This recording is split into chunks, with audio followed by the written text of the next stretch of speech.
Comme dans un conte, tout commence par Il était une fois, à Paris, en 1991.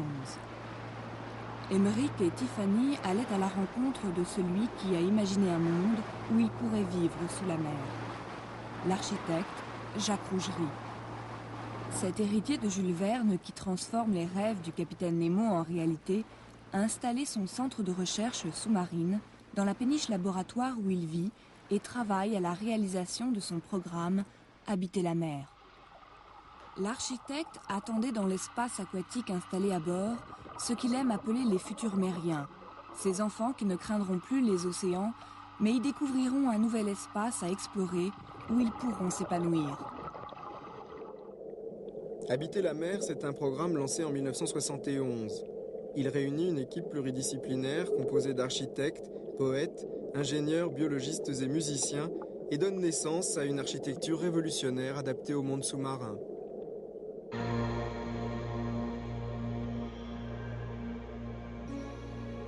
Depuis 20 ans, ce visionnaire a imaginé, dessiné plus de 100 projets.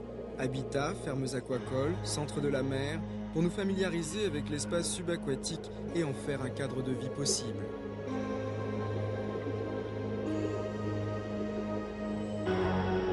À l'époque de l'exploration des pôles, des voyages intersidéraux, ces réalisations sous-marines permettent aux hommes d'embarquer à la découverte de la planète bleue et aux scientifiques d'étudier, au cœur même du 6e continent, son équilibre fragile et les possibilités d'une meilleure gestion de ses richesses.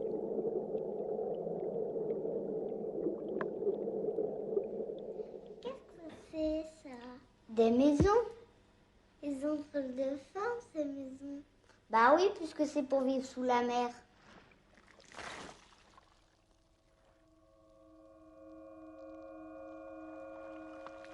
Pour réaliser ces structures sous-marines, nous n'avons pas de point de comparaison au départ puisqu'on rentre dans une nouvelle civilisation, dans un nouveau mode de vie. Donc les seules comparaisons que nous ayons, c'est les organismes vivants, les animaux, et de voir comment ces animaux se sont adaptés sous l'eau. C'est un peu faire ce que Léonard de Vinci a fait pour imaginer l'hélicoptère. Il a observé la nature. Et la meilleure façon de créer des structures qui s'adaptent à la nature pour l'homme, c'est d'observer la nature. C'est ce qu'on appelle la bionique.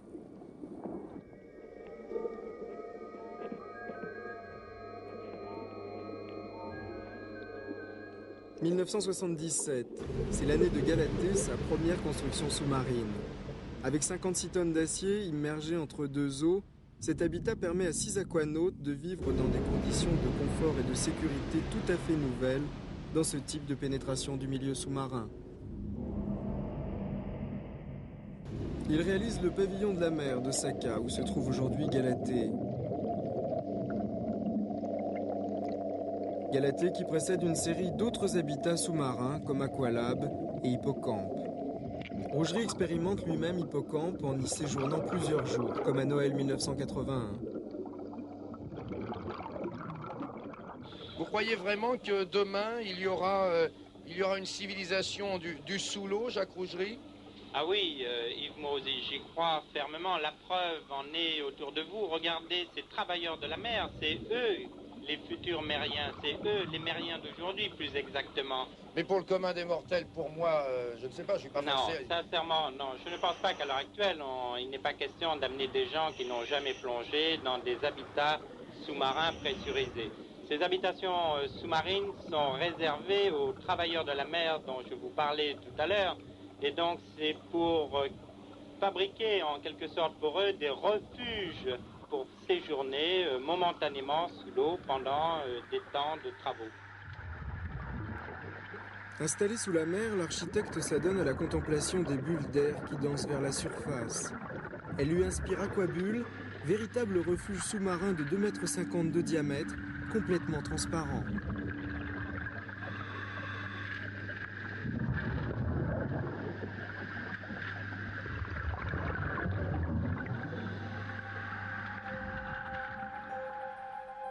Le projet le plus cher à Jacques Rougerie a toujours été de s'adresser au monde des enfants pour créer de nouveaux rapports entre l'homme et la mer. En 1980, il a permis à 12 enfants de séjourner sous l'eau dans un village d'Aquabulle en baie d'Ajaccio.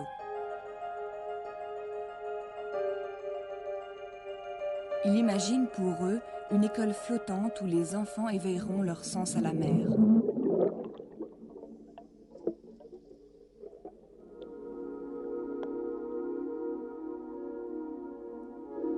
Véritable œil des mers, l'aquascope Nautilus des temps modernes glisse sous la surface aux confins de deux mondes et les terriens découvrent sans effort ni angoisse l'autre côté du miroir.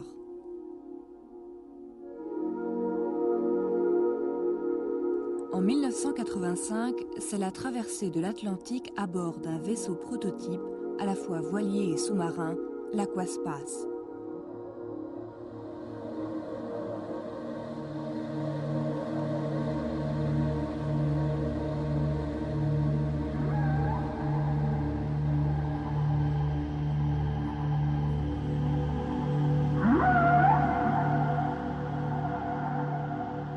La nacelle transparente, suspendue dans l'eau comme dans un ciel liquide, permet de vivre en permanence au contact de la faune sous-marine et d'observer en continuité les coulisses de l'océan, sa vie, ses drames et la beauté de ses habitants.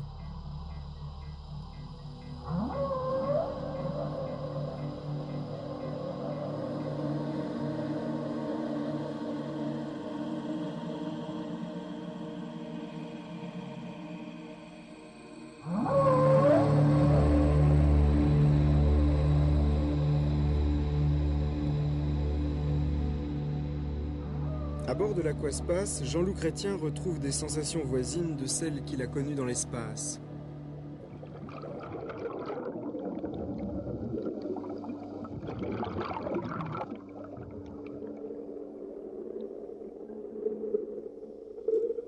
On commence à explorer le monde sous-marin pour aller compenser un petit peu ce qui nous manque à la surface de la Terre dans l'atmosphère.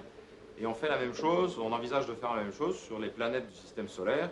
On envisage d'aller s'installer donc sur la Lune, puis sur Mars et ailleurs, et on retrouvera très exactement les mêmes configurations, c'est-à-dire des gens qui seront dans des scaphandres simplement parce qu'ils devront s'isoler d'un milieu ambiant hostile. Chez les uns, ce sera l'eau, chez les autres, ce sera soit l'absence d'atmosphère, le vide, ou des atmosphères qui ne sont pas compatibles avec nos poumons. Quand ils se rejoignent sous l'eau, le cosmonaute et le mérien évoquent leur futur séjour de longue durée, 100 jours à bord d'une station sous-marine.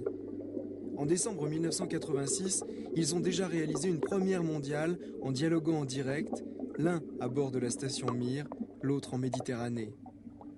Bien, Jean-Loup, je me trouve sous la mer et tu vois, je vole sous la mer. Je pense que toi, tu nages dans l'espace. À toi?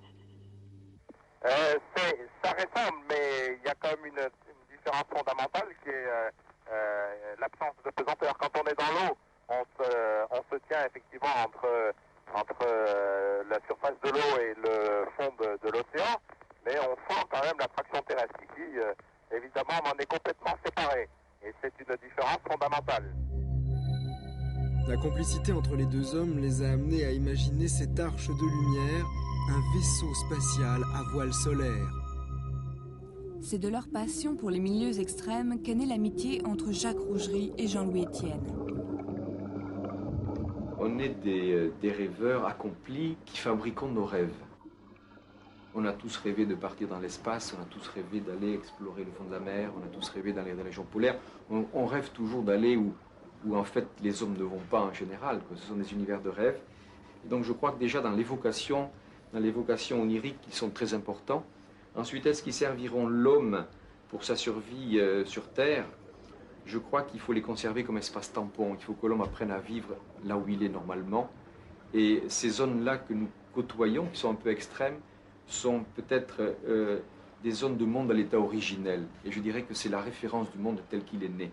Nous devons un peu être les apôtres du beau, de manière à mieux connaître ces extrémités-là, pour qu'on vive mieux dans un univers qui nous est plus naturel.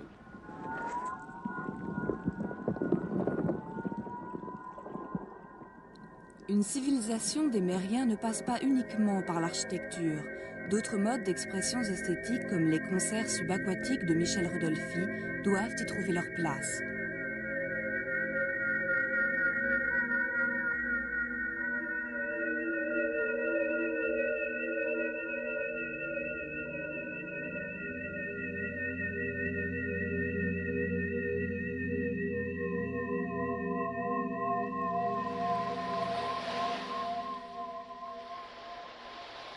D'Océanopolis à Brest, la cité des voiles de Gravelines, jusqu'à Nausicaa, à Boulogne-sur-Mer, Jacques Rougerie a également construit des centres de la mer.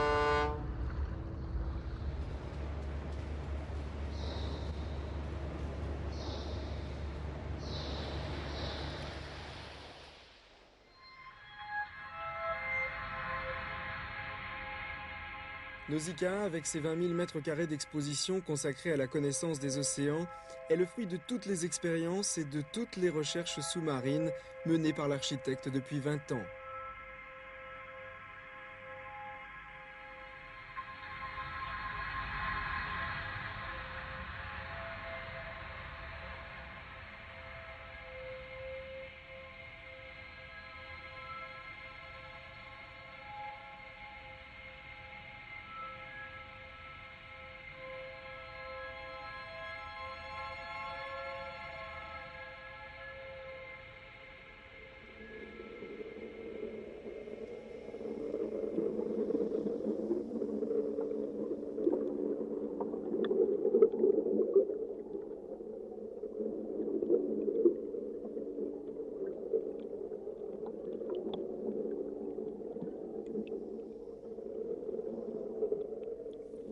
Et Jacques invita Émeric et Tiffany à traverser le rideau de bulles pour le rejoindre dans la 3e dimension de l'espace aquatique où ils firent leurs premiers pas de mériens.